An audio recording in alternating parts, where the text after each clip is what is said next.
যাবেন কালকে আবার কই তো কালনুটা কি দিই আমি কালনুটা কি দিই আইএসকে কি কালনুটা কি না না তোমার কথাটা না এ ভক্তরা ভক্তবৃন্দ মায়েরা ঠিকঠাক বুঝতে পারছে। আচ্ছা বুঝি, আমি একটু ভালো বুঝিয়ে দিই। এই যে গৌর সুন্দর এসেছে আপনাদের গ্রামে, আচ্ছা গৌর সুন্দর তো প্রভা বলে চলে যাবে। আচ্ছা গৌর সুন্দরকে কি কোনো মা বা কোনো ভক্ত বলতে পারবে প্রভু আমার বাড়ি সমকার সমকার সকালবেলা হাড়ি বাসন সবকিছু কাজ করে কিন্তু তুমি যাবে? আমি কি রকম যাইনি আমি বলে কিন্তু ভগবান করে কেন? এই বুড়িমা এই কথাটা বলছে আমি কেন ধেনু চড়াই কারণ মাছি ভগবান নত হয় কোথা না সরল করল খণ্ডন মম শিরস্য মন্ডল। ভগবান যিনি বিশ্বের কর্তা তিনি একমাত্র নত হয় কোথা ভক্তের চরণ তলে। দরকার পড়লে ভক্তের চরণ মাথায় নেই। ভক্তের সমকাজ আমি করি, আমি ভক্তের লাগি আমি নিত্য ভিক্ষা করি।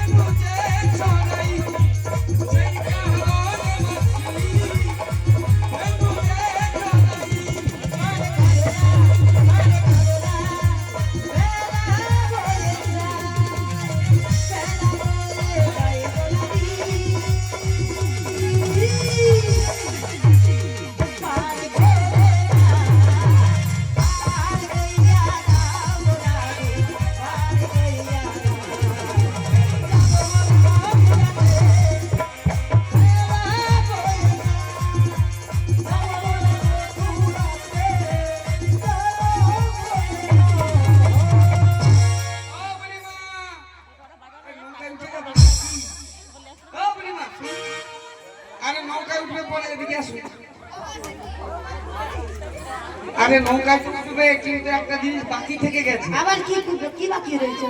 ওই যে কড়ি দিতে হবে। কিটা? কড়ি কড়ি এটা কিটা দেখছ? তোর একবার কড়ি একবার বাকি দাও। পয়সা লাগে না না? বাহ বাহ পাদের ও পয়সা বাবা এ কি কইছি? এ তোকে বলে এটা কাজ হাঁটতে যাও। ও বাবা কাজ কাজ। অমাসি ও এটা কংস রাজা জানে না। দেখ শুইছ না ভু। না তোমরা কি জানো কংসামা কে হয়? কিটা? কে হয়? কে কাকা? আজকে আসে দেখে শুনো।